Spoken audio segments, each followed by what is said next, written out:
안녕하세요. 여드름 닥터 최혜중입니다. 이번 영상은 여드름 흉터가 있을 때 알아두면 도움이 되는 정보를 말씀드리고자 합니다. 여드름 흉터란 여드름 있었던 부위가 파인 걸 말합니다. 여기 사진에서 보는 거와 같이 이게 바로 여드름 흉터입니다. 여드름 자국이란 여드름 있었던 부위가 붉게 변한 것을 말합니다. 이 사진에서처럼 말이죠. 이걸 그림으로 설명을 드리면 이게 피부의 표피층이고 이게 피부의 진피층, 즉 속살이라고도 부르는 부위인데요. 여드름 자국이란 피부의 표피층에 붉은 색소가 만들어져 있는 겁니다. 피부가 파이거나 한 게 없는 거죠. 여드름 흉터는 표피층은 비교적 괜찮은데 이렇게 진피층, 속살이 녹아서 없어지다 보니까 진피층이 파여 있는 것, 이거를 여드름 흉터라고 합니다.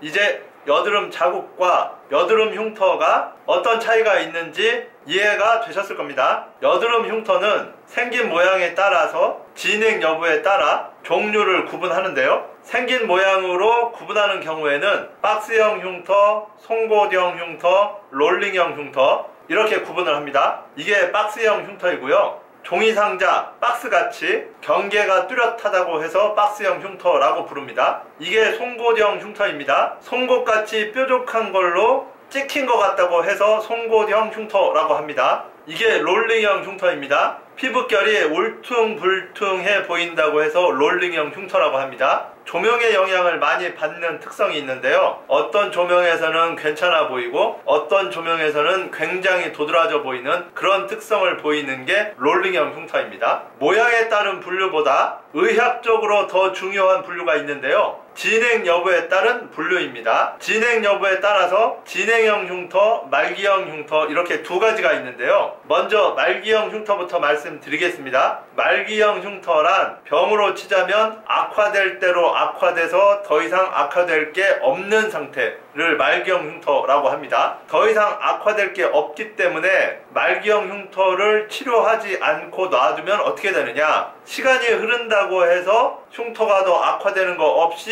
말기형 상태 그대로 남아 있습니다. 반면에 진행형 흉터는 진행을 하다 보니까 진행형 흉터를 치료하지 않고 놔두면 어떻게 되느냐? 시간이 흘렀을 때 흉터가 저절로 더 악화되어 있는 거를 진행형 흉터라고 합니다. 진행형 흉터, 말기형 흉터 이렇게 나눠놓은 이유는 치료 시기와 치료 강도가 서로 다르기 때문입니다. 즉 말기형 흉터일 때보다는 진행형 흉터일 때가 치료받기에 더 적절하다라는 의미이고요. 말기형 흉터와 진행형 흉터는 치료 강도가 서로 다릅니다. 그래서 진행형 흉터와 말기형 흉터가 모양에 따른 분류보다는 의학적으로 더 중요한 의미를 갖게 되는 겁니다. 그럼 이 흉터가 진행형 흉터인지 말기형 흉터인지 어떻게 알 수 있느냐? 이거는 육안으로 본다고 해서 알 수 있는 것은 아니고요. 시간이 흐르면서 흉터가 어떻게 변하는지를 봐야만 말기형 흉터인지 진행형 흉터인지를 알 수 있습니다. 흉터가 100% 차오를 수 있을까요? 사진으로 설명을 드리겠습니다.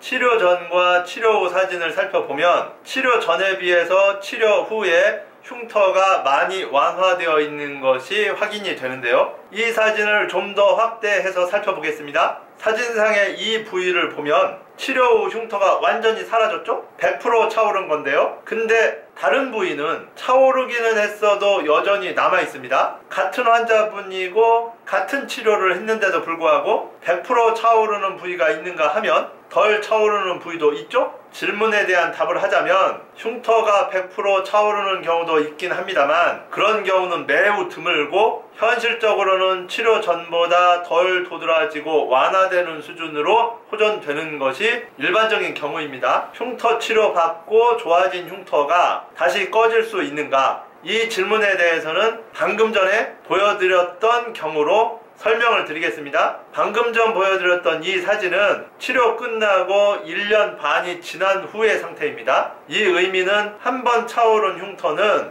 차오른 상태로 유지가 된다는 뜻입니다. 흉터 치료를 많이 받다 보면 결국에는 100% 차오를 수 있는 거 아닌가? 물론 100% 차오르는 경우도 있다고 말씀드렸었죠. 그렇다 하더라도 현실적으로는 피부가 차오르는 데에는 한계가 있습니다. 내가 아무리 열심히 공부한다고 해서 항상 100점을 맞을 수 있는 것은 아니잖아요. 아무리 열심히 공부해도 뭐 95점, 96점 그 정도 수준에서 머물러 있지 항상 100점을 맞을 수 있는 건 아닙니다. 이처럼 피부도 한계가 있어서요. 아무리 많이 치료를 받는다고 하더라도 이게 100% 차오른다고 할 수는 없습니다. 물론 치료 횟수가 많아지면 치료 횟수가 적을 때보다는 더 많이 완화되는 것은 맞습니다. 예전에는 여드름이 나더라도 흉터가 생기지는 않았었는데 요즘에는 여드름이 나면 흉터가 잘 생깁니다. 이건 왜 그런가요? 이건 시간이 지나면서 피부의 재생력이 떨어지기 때문입니다. 젊고 어릴 때는 피부의 재생력이 좋기 때문에 여드름이 나더라도 쉽게 회복이 되고 쉽게 재생이 되니까 흉터가 잘 안 생기는데요. 시간이 지나면서 피부의 재생력이 떨어지다 보니까 여드름이 나면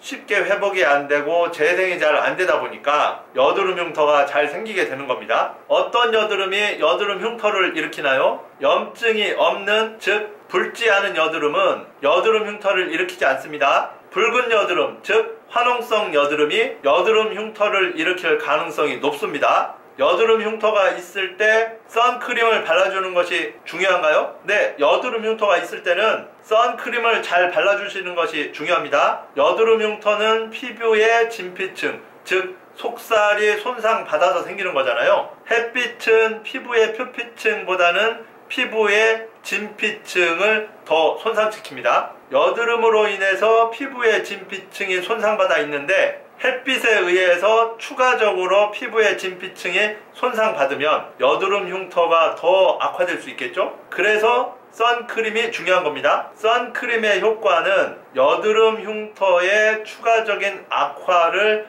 예방해주는 효과가 있는 것이지 선크림을 바르신다고 해서 여드름 흉터가 저절로 호전된다라는 뜻은 아닙니다. 여드름 흉터에 바르면 좋은 연고 같은 게 있나요? 흉터에 바르는 연고에는 콘트락투 백스겔, 노스카라겔 같은 게 있고요. 흉터에 붙이는 거로는 시카케어 실리콘 겔 같은 게 있습니다. 이런 제품들은 피부의 진피층에서 콜라겐이 과다 생성되는 것을 막는 역할을 하거든요. 그래서 비후성 반흔, 켈로이드 흉터, 화상으로 인해서 딱딱한 피부를 부드럽게 해주는 그런 데에 쓰이는 제품들입니다. 파인 여드름 흉터는 진피층의 콜라겐이 손상된 상태잖아요. 그래서 여드름 흉터는 진피층에서 콜라겐이 생성되어야 호전이 됩니다. 그런데 방금 말씀드린 제품들은 진피층에서 콜라겐이 생성되는 것을 억제한다라고 했잖아요. 그러니까 이런 제품들을 흉터라고 해서 파인 여드름 흉터에 쓰면은 안 됩니다. 파인 여드름 흉터에 쓸만한 연고나 붙이는 것 같은 제품들이 현재로서는 마땅한 게 없는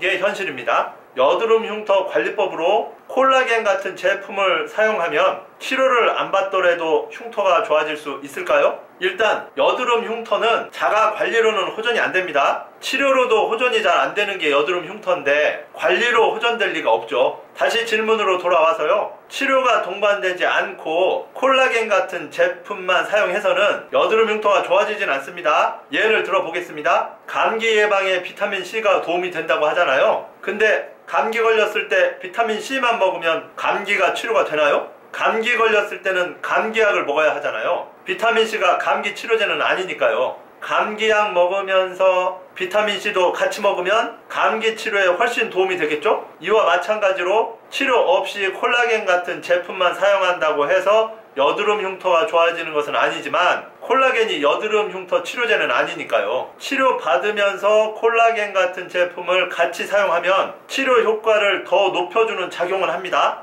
콜라겐 제품 중에서 바르거나 팩 같은 거는 콜라겐이 피부로 흡수가 잘 안 되기 때문에 먹는 콜라겐이 좀 더 낫다고 할 수 있겠습니다. 여드름 흉터와 관련된 정보들을 살펴보았는데요. 여드름 흉터에 대해서 궁금한 점이 있으시면 질문을 남겨주세요. 지금까지 여드름 닥터 최중이었습니다. 감사합니다.